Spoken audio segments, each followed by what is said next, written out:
तो अशोक अरोड़ा से हमारे संवाददाता ने बातचीत करी है। क्या कुछ इस बातचीत में निकलकर सामने आया, देखिए। किसानों का आंदोलन 20 दिन से जारी है और इस आंदोलन पर कांग्रेस के वरिष्ठ नेता और पूर्व मंत्री अशोक अरोड़ा मेरे साथ बातचीत करने के लिए। अरोड़ा साहब, जो ये आंदोलन चल रहा है, सरकार अलग अलग तरह बीच बीच में, अगर हम हाल ही की बात करें तो सरकार ने कहा कि कई किसान संगठन जो हैं वो इस कानून के पक्ष में आ गए हैं।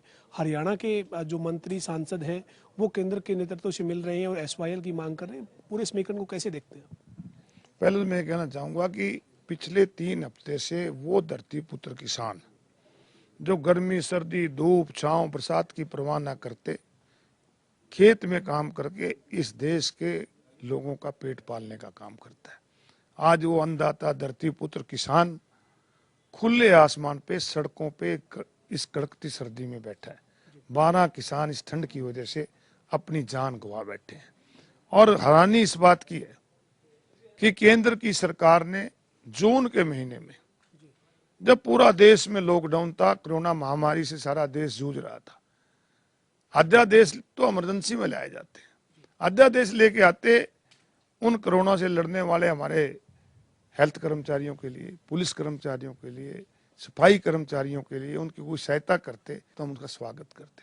अध्यादेश लाते हमारे जो दुकानदार भाई दुकानें बंद करके बैठे थे, जो हमारे कर्मचारी भाई बेरोजगार हो गए थे, जो मजदूर सड़कों पे बेचारे चल रहे थे, उनको कुछ मदद करते तो बहुत अच्छा होता। मानवता के आधार पे भी हम इनका स्वागत करते। परंतु ये अध्यादेश लेके आए कि किस प्रकार से किसान को कमजोर किया जाए, क्योंकि पूरे कोरोना महामारी के अंदर केवल एक एग्रीकल्चर सेक्टर ऐसा था जिसने देश की अर्थव्यवस्था को मजबूत रखा। बाकी सारे सेक्टर ध्वस्त हो चुके थे। उस पे नजर पड़ गई कॉर्पोरेट सेक्टर की, इसको कैसे खत्म किया जाए, इस पे कैसे कब्जा किया जाए। उन्होंने एक ड्राफ्ट करके इनको बिल दिया, जिसको इन्होंने जून के महीने में किया और उसको फिर बिल का रूप जबरदस्ती दिया। तो सरकार जो है लोगों के लिए होती है, लोगों के लिए जो सरकार होती है उनके हित कानून बनाने चाहिए। इसको खत्म जल्दी कर देना चाहिए, क्योंकि किसान आज ठंड में पड़ा है। और आपने एक बात कही कि कुछ लोग मिल रहे हैं कि बिल ठीक है।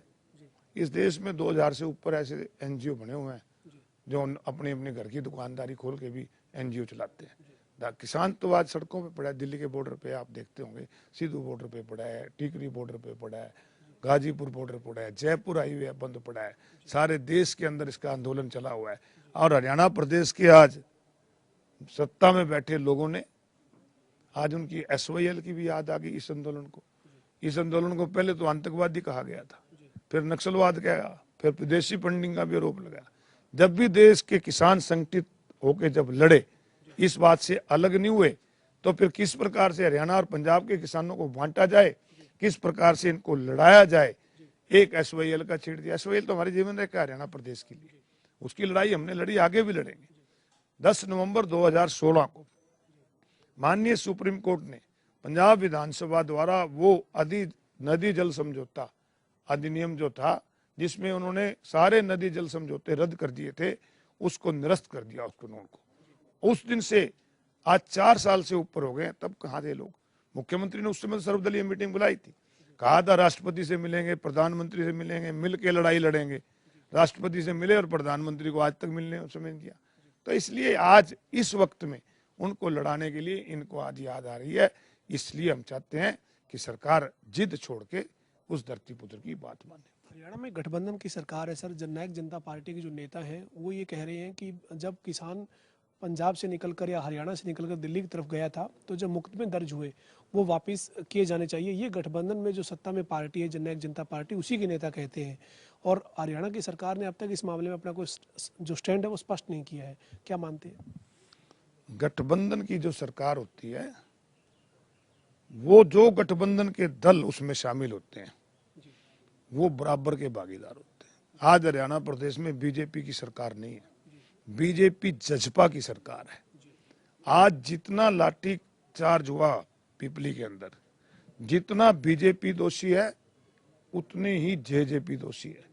जितने खट्टर साहब दोषी हैं उतने ही दुष्यंत चौटाला भी दोषी हैं।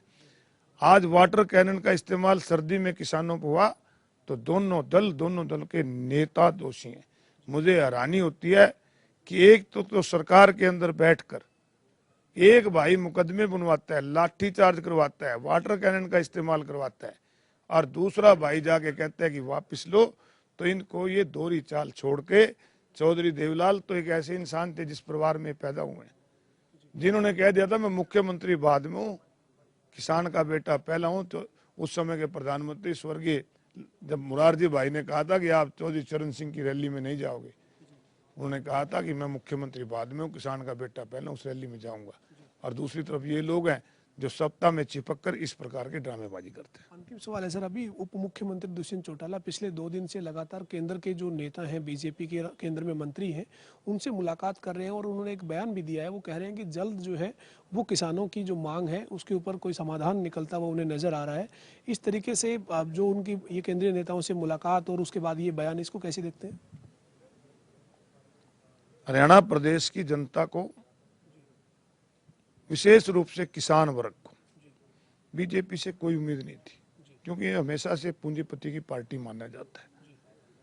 दुष्यंत चौटाला से इसलिए उम्मीद रखी थी कि ये चौधरी देवलाल परिवार से है, ये किसानों की बात रखेगा, किसानों की मांग मनवाएगा, किसानों के हित के कानून बनाएगा, इससे उम्मीद थी। और आज हरियाणा प्रदेश का किसान सबसे ज्यादा अगर दुखी है तो इस बात से है कि उन पे लाठियां दुष्यंत ने पवाई, उन पे मुकदमे उन्होंने पाए।